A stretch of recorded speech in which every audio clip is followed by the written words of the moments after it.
हाय। हाँ। हाय। हाँ। Welcome to T science. कल हमने पढ़ा था साइंस के बारे में कि साइंस क्या होता है और उसके ब्रांचेस पढ़े थे। और हमने जाना था कि टेंथ के सिलेबस में आपको क्या क्या पढ़ना है केमिस्ट्री में। जिसमें हमने पढ़ा जाना था कि केमिकल रिएक्शन एंड इक्वेशन पहला चैप्टर है, सेकंड है metal and non metals, third है आपका होगा कोई, और फोर्थ है कार्बन एंड कंपाउंड। ठीक है।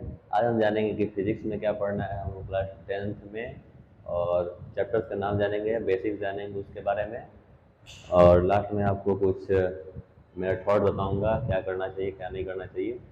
तो स्टार्ट करते हैं, चलो। तो पहला हमारा चैप्टर है, तो इसको भी डिस्कस करता हूँ। पहला हमारा चैप्टर है लाइट। ये है फिजिक्स, फिजिक्स का लाइट, जिसको हम पढ़ने वाले हैं, जिसमें हम पढ़ने वाले हैं डिटेल में reflection and rare refraction, sorry, refraction. ये हमारा फिजिक्स का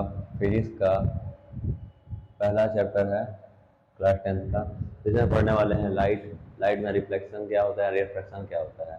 तो लाइट क्या होता है? लाइट एक इलेक्ट्रोमैग्नेटिक वेव है। ठीक है। लाइट एक वेव है, ना कि कोई क्या करते हैं उसको, जैसे आप लोग कुछ सुनते होंगे अपने अगल बगल से कि लाइट हमारा दिखता नहीं है, लाइट हम जानते हैं लाइट कुछ नहीं है, लेकिन लाइट कुछ है। ठीक है, उसका एग्जिस्टेंस है। लाइट का कोई मास नहीं है, लेकिन लाइट है। लाइट की स्पीड होती है 3 × 10⁸ मीटर पर सेकेंड, जो वेव के फॉर्म में ट्रेवल करती है। लाइट को एक मीडियम चाहिए ट्रेवल करने के लिए, जो वैक्यूम भी हो सकता है और एयर भी हो सकता है। ठीक है। आ, और इसमें हम पढ़ेंगे रिफ्लेक्शन क्या होता है एंड रिफ्लेक्शन क्या होता है। तो रिफ्लेक्शन वो होता है, मान लीजिए ये मेटल सरफेस बोल रहा हूँ, ये कोई शाइनी सरफेस है। ठीक है। ये पॉलिश कोई सरफेस है।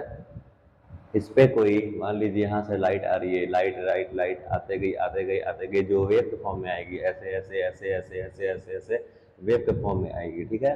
वही यहाँ से जब टकरा के, जब यहाँ से इसे कोलाइड करेगी, ठीक है, उसके बाद जब ये रिफ्लेक्ट होगी तो ऐसे ऐसे ऐसे ऐसे ऐसे ऐसे ऐसे इस फॉर्म में चली जाएगी।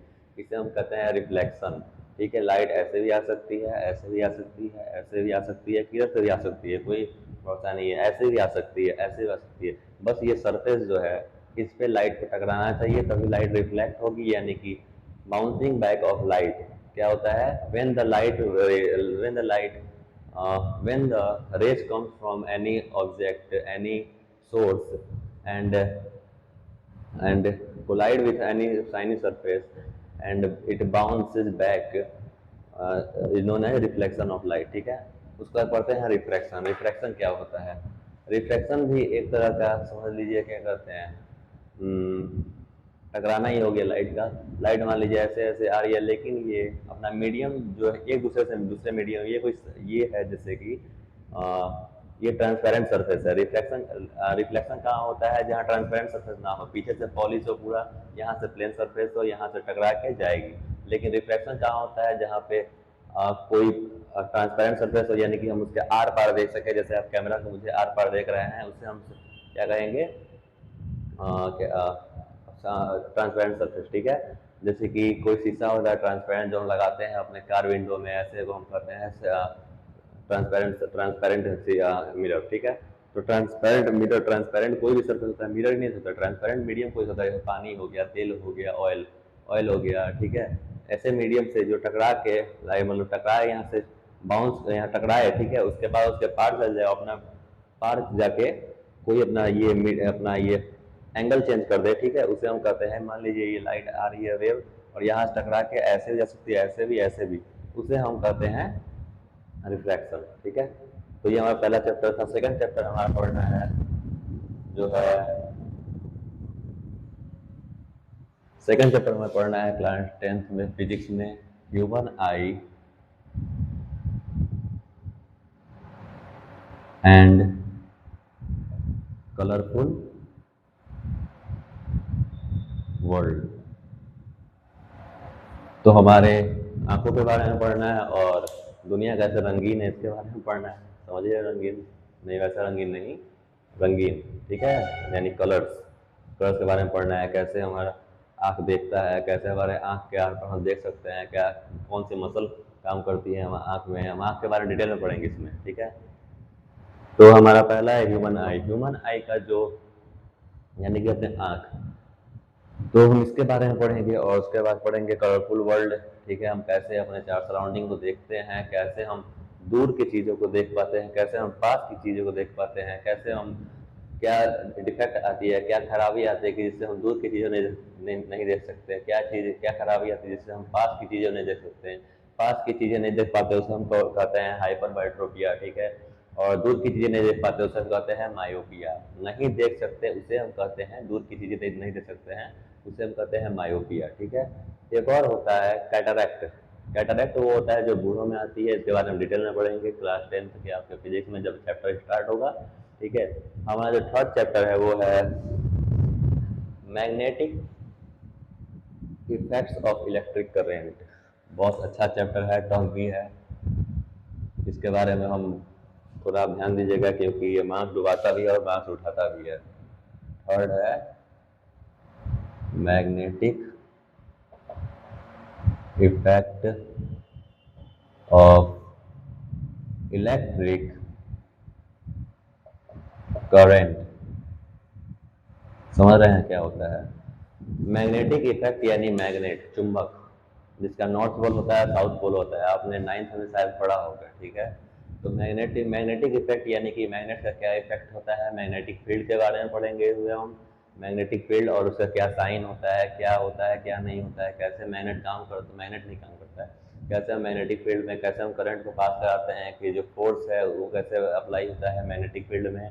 हम पढ़ेंगे फ्लेमिंग्स रूल, उसके बाद right hand rule, thumb left hand rule, thumb rule, ये सब पढ़ेंगे। उसके बाद हम पढ़ेंगे इलेक्ट्रिक करंट।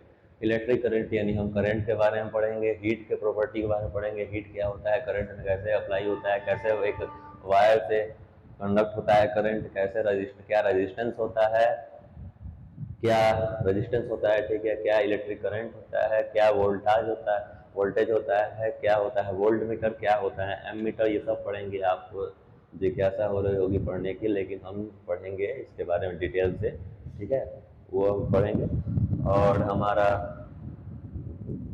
इतना ही था क्या? हाँ सॉरी, ये magnetic effect of electric current third नहीं है, फोर्थ है, ठीक है। Magnetic effect of electric current ये फोर्थ चैप्टर है। थर्ड आपका है इलेक्ट्रिसिटी।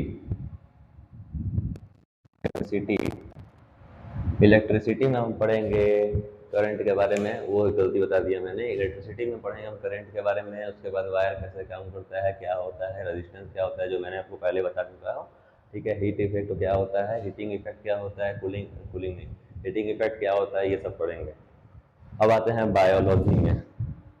बायोलॉजी में आपका क्लास 11th में जो जिनको प्रिपेयर करना पड़ेगा डॉक्टर बनने के लिए, टेक्नोलॉजिकल नहीं, बायोटेक्नोलॉजी में जाने के लिए, वो बायोलॉजी लेंगे 11th में। और जिनको जाना इंजीनियरिंग वो फिजिक्स तक ही छोड़ देंगे, फिजिक्स केमिस्ट्री में ही रह जाएंगे, ठीक है। तो आपका मेन सब्जेक्ट बायोलॉजी होने वाला है अगर नीट का प्रिपरेशन करना है तो। बायोलॉजी बायोलॉजी बायोलॉजी में मैंने आपको बताया था दो पार्ट होते हैं, बोटनी एंड जूलॉजी। बोटनी में हम पढ़ते हैं प्लांट के बारे में, या हम पढ़ते हैं एनिमल्स के बारे में। एनिमल्स लाइक ह्यूमन आ गया, फ्रॉग आ गया, इंसेक्ट्स भी आ गए, etc। प्लांट्स में आ गए small plants and big plants. Plant भी एक लिविंग थिंग है, ये भी एक लिविंग थिंग है, यानी इससे हम लिविंग थिंग, ठीक है। इससे हमें क्या पता चलता है कि बायोलॉजी में हम पढ़ते हैं लिविंग थिंग्स के बारे में।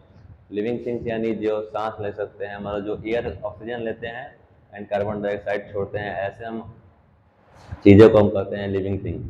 लिविंग थिंग यानी ऑक्सीजन, समझे।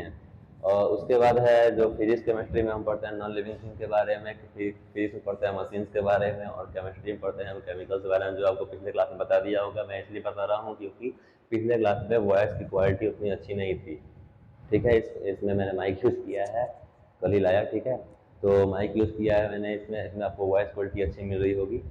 चलिए, तो हम बायोलॉजी के बारे में जानेंगे। बायोलॉजी क्या होता है? बायो यानी लिविंग, ठीक है, और उसके बाद लॉजी यानी लोगोस, यानी कि उसके बारे में स्टडी। ये लैटिन वर्ड है, नहीं Latin word, sorry Latin word नहीं है, बायोलॉजी के बारे में इसके। ठीक है, क्लास 9th में अपने सेल के बारे में पढ़ा होगा, ये वो पढ़ा होगा, इसके बारे में बायोलॉजी के बारे में जानते ही होंगे अच्छे से। बायोलॉजी में हमें पढ़ना है पहला चैप्टर जो है हमारा, पहला चैप्टर है लाइफ प्रोसेसेज। बहुत बड़ा चैप्टर है, बहुत सही चैप्टर है, इसको अपना कोर बना के चलिएगा। कोर बना के बहुत काम आने वाला है, आगे भी आगे भी काम आएगा बहुत ज़्यादा। ये आपके बोर्ड में मार्क्स अच्छा दिलाएगा, यही आपका स्कोरिंग चैप्टर है। ठीक है, लाइफ प्रोसेसेस। लाइफ प्रोसेस में पढ़ेंगे हम न्यूट्रिशन के बारे में, रेस्पायरेशन के बारे में, पाइरेशन के बारे में, एक्सक्रीशन के बारे में, और एक और है जो है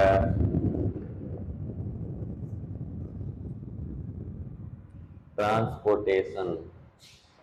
ट्रांसपोर्टेशन बहुत टफ पार्ट है, ये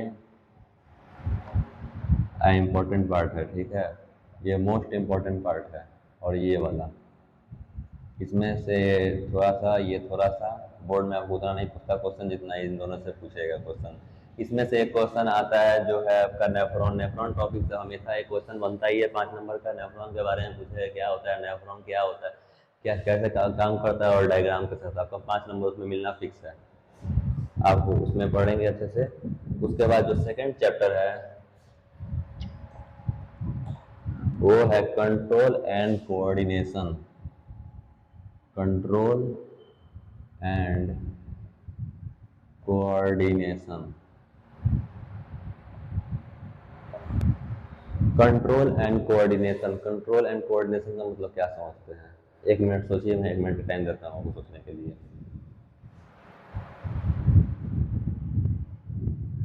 सोच लिया? 1 मिनट हो गया? ठीक है, बताता हूँ क्या होता है। कंट्रोल मतलब किसी भी चीज़ पे कंट्रोल, यानी कि आपका उस पर कितना दबाव है, आपका कितना उस पर काबू है, ये बताता है कंट्रोल। कंट्रोल इसमें हम पढ़ेंगे लोगों के बारे में काबू नहीं पढ़ेंगे, हम पढ़ेंगे अपने ब्रेन पे कंट्रोल। ब्रेन का कंट्रोल कितना है आपके बॉडी पे, ये पढ़ेंगे।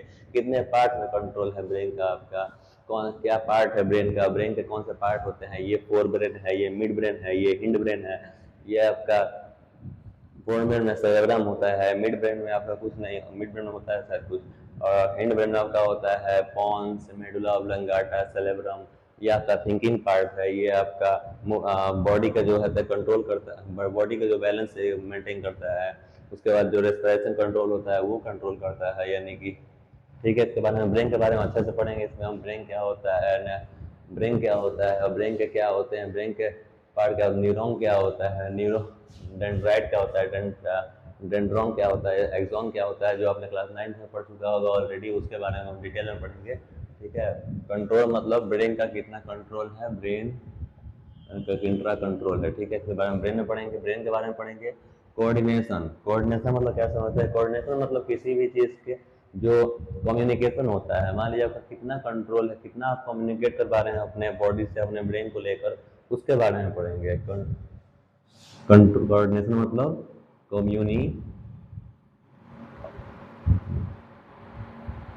कम्युनिकेशन।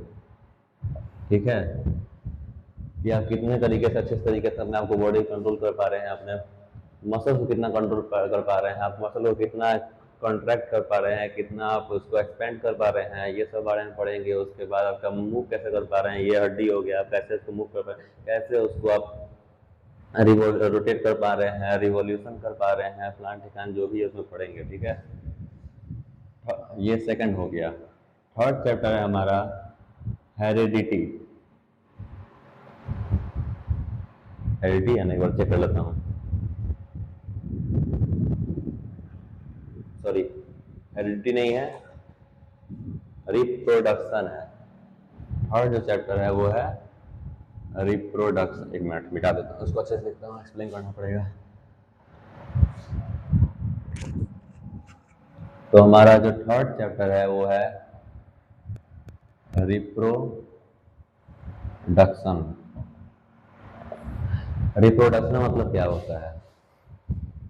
रिप्रोडक्शन ठीक है, अच्छा पार्ट है, हंसीएगा मतलब रिप्रोडक्शन अच्छा है। क्लास 11 में अगर जाएंगे तो अगर आपने बायो लिया है तो अच्छे से पढ़ेंगे रिप्रोडक्शन के बारे में, तो इतने हंसना बंद कर दीजिए इस टॉपिक पे। रिप्रोडक्शन के बारे में बहुत बच्चे हंसते हैं, मैं भी हंसता था पहले, लेकिन उतना नहीं हंसता जितना आप लोग हंसते हैं। बहुत कम हंसता था, बहुत ज़्यादा सीरियस रखता था क्लास में। झूठ नहीं बोला, कसम खा कर बोल रहा हूँ। ठीक है, रिप्रोडक्शन। रिप्रोडक्शन में हम पढ़ेंगे कि हमारा कैसे बच्चा जो है पैदा होता है, ठीक है, कैसे उसको न्यूट्रिशन मिलता है, कैसे वो अंदर काम करता है, जो कोख होता है यानी कि गर्भ होता है माँ के, उसमें कैसे काम करता है, क्या प्लेसेंटा होता है। आपने अच्छा वर्ड सुना होगा, मान लीजिए बहुत तेज होंगे तो प्लेसेंटा सुना होगा। उसके बाद आपने डिसलाइक स्ट्रक्चर, जिसको प्लेसेंटा ही साथ कहते हैं आपके भाषा में, उसी हम कहते हैं, वही उसी को हम कहते हैं प्लेसेंटा, ठीक है, वो पढ़ना है। उसके बाद क्या होता है कॉन्डम, क्या होता है, उसके बाद कैसे हम उसको रोकते हैं, कैसे हम स्पर्म को अंदर जाने से रोक सकते हैं, कैसे हम ओवम को रिलीज करने से रोक सकते हैं, क्या होता है ओविडक्ट, क्या होता है ओवरी, क्या होता है एलोपियन ट्यूब, क्या होता है वेल डिफरेंस, क्या होता है टेस्टिकल्स, क्या होता है पेनिस, ये सब हम पढ़ेंगे इसमें रिप्रोडक्शन चैप्टर में। ठीक है, रिप्रोडक्शन मतलब all about your sex life. ठीक है, इसके बारे में हम पढ़ेंगे कैसे चाइल्ड हेल्थ को मेंटेन करते हैं, कैसे हम पॉपुलेशन कंट्रोल कर सकते हैं, कैसे हम बचा सकते हैं बच्चे को, कैसे हम बेटी को बचा सकते हैं, बेटी जो मार देते हैं लोग जानकर, जो होता है बेटी को अवॉइड करवा देते हैं, उसको हम जान सकते हैं, कैसे हम रोक सकते हैं उसको। ये सब हमसे पढ़ेंगे रिप्रोडक्शन के बारे में। कैसे हम एड्स डिजीज को रोक सकते हैं, कैसे हम गोनोरिया को रोक सकते हैं, क्या होता है एड्स डिजीज, क्या होता है HIV वायरस, ये सब हम पढ़ेंगे इसमें रिप्रोडक्शन में। बहुत इंपॉर्टेंट चैप्टर है, बहुत ध्यान से पढ़ना है, ये बहुत अच्छा चैप्टर है रिप्रोडक्शन। फोर्थ जो चैप्टर है रिप्रोडक्शन से ही लिंक है वो है, अरे यार इसको क्या हो गया, फोर्थ जो चैप्टर है वो है हेरिडिटी। पहले हेरिडिटी में इवोल्यूशन था, लेकिन हेरिडिटी को रख लिया गया, इवोल्यूशन को कट कर दिया गया है सिलेबस से आपको, इसलिए ज़्यादा बर्डन नहीं लेना है। इवोल्यूशन मतलब आपके कैसे जनरेशन जनरेशन वेरिएशन आता है, यही इवोल्यूशन है। और हेरिडिटी मतलब आपका कैरेक्टर कैसे चेंज जैसे वेरिएशन आता है, यही हेरिडिटी है। हेरिडिटी पढ़ेंगे कैसे वेरिएशन आता है, क्या आपको कैसे जनरेशन जनरेशन जो होता है वो चाइल्ड सॉरी जो मतलब ऑर्गेनिज्म है वो अपने आप कैसे ग्रोथ करते हैं, कैसे अपने आप को रोक सकते हैं। एक मिनट,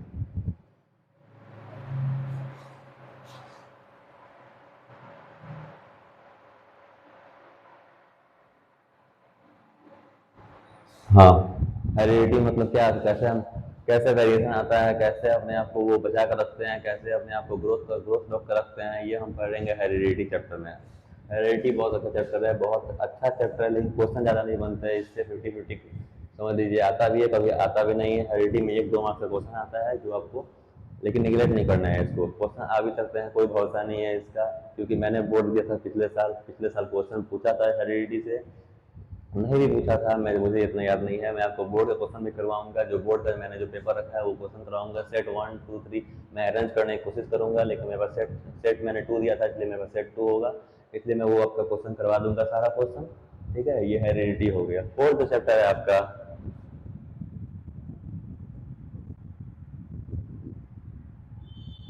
सॉरी जो फिफ्थ चैप्टर है आपका वो है आवर इन्वायरमेंट, यानी हमारा जो सराउंडिंग है, हम कैसे बने हुए हैं, क्या है क्या नहीं है, एनवायरनमेंट के बिना हम रह नहीं सकते हैं। यानी कि प्लांट क्या होते हैं, ये वो क्या होते हैं, बायोमैग्निफिकेशन क्या हो गया, कैसे जो हमारा जो AC है, CFC ओजोन लेयर है, कैसे हमें इफेक्ट करता है, कैसे बचाए रखना होता है ओजोन लेयर को, कैसे हमें कंजर्व कर रखना पड़ता है, ये सब हम पढ़ेंगे इस चैप्टर में जो है आवर इन्वायरमेंट। आवर इन्वायरमेंट बहुत अच्छा चैप्टर है, इसको निगलेक्ट मत करिएगा, ये पढ़ना है चैप्टर, लेकिन इसको लास्ट में पढ़ेंगे, लास्ट पार्ट है जिससे ज़्यादा क्वेश्चन नहीं बनता। लेकिन एक क्वेश्चन आता है बायोमैग्निफिकेशन, जो है आपको क्वेश्चन करवा दूंगा, 5 मार्क्स का क्वेश्चन आता है, उससे अलावा कुछ ज़्यादा नहीं आता जैसे बायो और इन्वायरमेंट से। ठीक है, ये हमारा पार्ट था। उसके बाद इतना ही था आज की क्लास में। आज के क्लास में हमने इतना जाना है कि क्या पढ़ना है, हमें क्या आगे बढ़ना है, क्योंकि हमारा जो बेस है वो जानना ज़रूरत होता है, क्या हमारा नींव है वो जानना ज़रूरत होता है, कैसे हम पढ़ेंगे आगे वो जानना ज़रूरी होता है। आप जब जानेंगे नहीं क्या क्या पढ़ना है आपको, तो कैसे पढ़ सकते हैं। ठीक है, आज हम जाने ये कि आपका नेक्स्ट वीडियो है जो चैप्टर 1 पे आएगा। जो चैप्टर 1 है केमिस्ट्री का, केमिकल इक्वेशन एंड रिएक्शन, उसमें आएगा कुछ कुछ पार्ट जो क्वेश्चन आएंगे उस पर मैं बनाऊंगा वीडियो, ना कि पूरा चैप्टर एक्सप्लेन करूंगा। ठीक है, जो इंपॉर्टेंट टॉपिक होंगे जो आपके जिसमें प्रॉब्लम आते हैं, जिसमें क्वेश्चन जो फंसता है वही क्वेश्चन मैं बताऊंगा, क्वेश्चन के साथ बताऊंगा। ठीक है, मैं आपको क्वेश्चन जो पीडीएफ फॉर्म में ट्राई करूंगा कि पीडीएफ फॉर्म में अपलोड कर दूँ या फिर फोटो फॉर्म में अपलोड कर दूँ यहाँ वीडियो में, मैं इतना ट्राई कर रखूँगा। ठीक है, तो हमारा जो आवर ये कहते हैं आज का वीडियो इतना ही था। और लास्ट लोग बोलते हैं कि क्या करते हैं, क्या करना है क्या नहीं करना है, पेरेंट्स बोलते हैं क्या लाइफ में करोगे क्या नहीं करोगे, इसमें मत सुनिएगा। आप जो है लगातार अपना मेहनत कर कंटिन्यूटी में मेंटेन रखिए। क्लास 10th में आपको कंटिन्यूटी मेंटेन कर रखना पड़ता है। क्लास 10th हो गया, 11th हो गया, 12th हो गया, क्लास 10th को हल्के में मत लीजिएगा, क्योंकि क्लास 10th आपको आप हल्के में लेंगे तो आपको हल्के में ले लेगा। जो गेम खेलते हैं वो सब बंद कर दीजिए, अभी ही क्लास 95%